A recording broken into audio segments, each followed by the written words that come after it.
Hello students, now we are going to study reflection of light, प्रकाश का परावर्तन। आज हम प्रकाश के परावर्तन के बारे में जानेंगे, परावर्तन के नियमों के बारे में जानेंगे और परावर्तन से रिलेटेड जो क्लास 10th और 12th के बोर्ड एग्जाम में आने वाले क्वेश्चंस हैं उनको हम लोग जानेंगे। तो चलिए स्टार्ट करते हैं reflection of light. Reflection of light, अच्छा हम लोगों ने एक सॉन्ग सुना है, बदन पे सितारे लपेटे हुए जाने तमन्ना किधर जा रही हो। इस सॉन्ग में देखिए बदन पे सितारे, ये सितारे चमकते कैसे हैं? जो क्लॉथ्स में, कपड़ों में जो सितारे लगाए जाते हैं तो वो चमकते कैसे हैं? जब वो लाइट में होते हैं तभी चमकते हैं। इसका मतलब उनकी चमक रिफ्लेक्शन की वजह से होती है। तो आइए आज समझते हैं हम लोग रिफ्लेक्शन। जब कोई लाइट, जब प्रकाश की कोई किरण किसी चिकने तल पर पड़ती है, जब प्रकाश की कोई किरण किसी चिकने तल पर पड़ती है तब वह उस तल से टकरा करके पुनः उसी माध्यम में लौट जाती है। इसी घटना को हम प्रकाश का परावर्तन कहते हैं। When a beam of light fall on a smooth surface, after reflection, it is going in the same medium. This phenomenon is known as reflection of light. तो आइए जानते हैं रिफ्लेक्शन के रूल्स और रिफ्लेक्शन के बारे में। देखिए मान लेते हैं ये एक स्मूथ सरफेस है, this is a smooth surface, a light ray fall on the surface as this light ray, इस प्रकाश की किरण को हम इंसिडेंट रे बोलेंगे और इस पॉइंट को हम बोलेंगे इंसिडेंट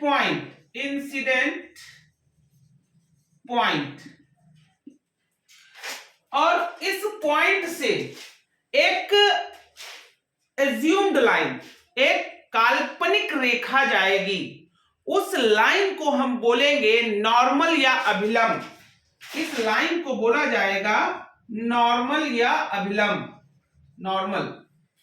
अच्छा अब देखिएगा ये इंसिडेंट रे है, यहां से टकराकर प्रकाश की किरण कुछ इस तरह से जाएगी, इसको बोलेंगे रिफ्लेक्टिंग रे।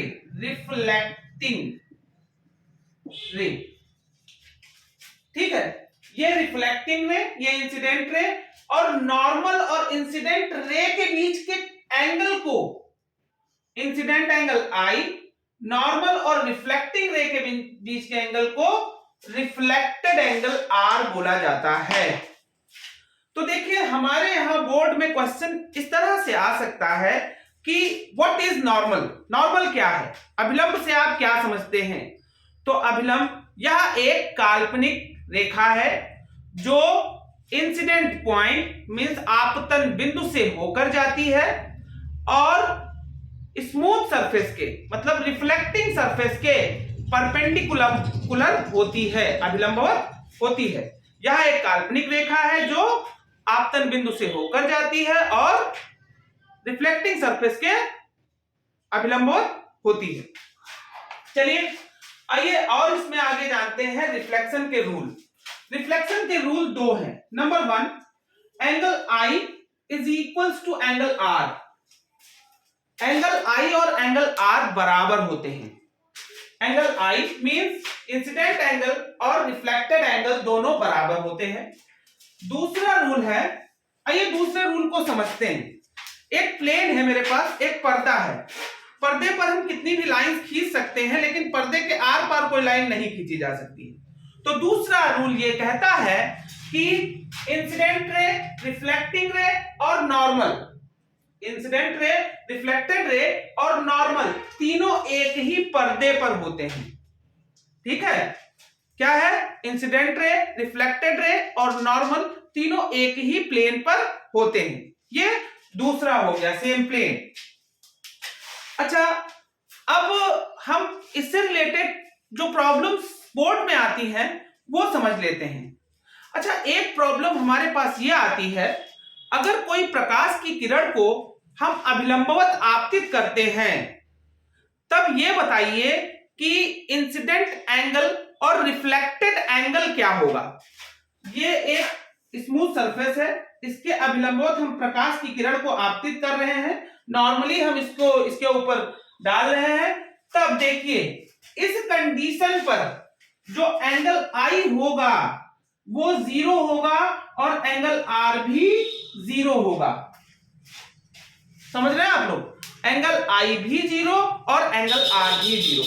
रिफ्लेक्शन में एक बात और ध्यान रखने योग्य है, रिफ्लेक्शन में ना तो लाइट की फ्रीक्वेंसी चेंज होती है, नो चेंज इन फ्रीक्वेंसी मतलब कलर सेम रहता है।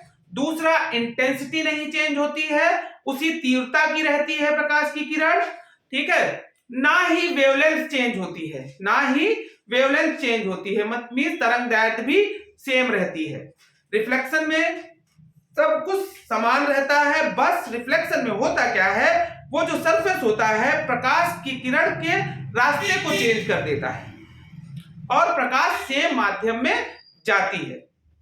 अब क्वेश्चन हमारे पास ये भी आ सकते हैं, अगर इंसिडेंट एंगल आई की वैल्यू 30 डिग्री है तो रिफ्लेक्टेड एंगल आर की वैल्यू कितनी होगी। तो जितना आई उतना R, means angle I is equals to angle R, इसका मतलब angle R is equals to 30 degree हो जाएगा। अच्छा, इसके बाद मेरे पास कुछ क्वेश्चंस कंफ्यूज करने वाले आते हैं। जैसे एक क्वेश्चन ऐसा आया, मेरे पास ये स्मूथ सरफेस है और एक ये लाइट है, इस तरह से इस पर आई गिरी, तो देखिए ये है नॉर्मल और ये एंगल उसने दे दिया, बोला ये एंगल 20 डिग्री है। तो एंगल आर की वैल्यू बताइए, एंगल आर की वैल्यू बताइए। अगर ये 20 है तो ये एंगल कितना बचेगा, तो angle I is equals to 90 minus 20 हो जाएगा, क्योंकि ये पूरा एंगल 90 डिग्री है। इसका मतलब ये हो गया 70। जब एंगल आई 70 तो एंगल आर भी 70 डिग्री हो जाएगा। अब इस तरह के क्वेश्चंस हमारे बोर्ड में आते हैं। Thank you students.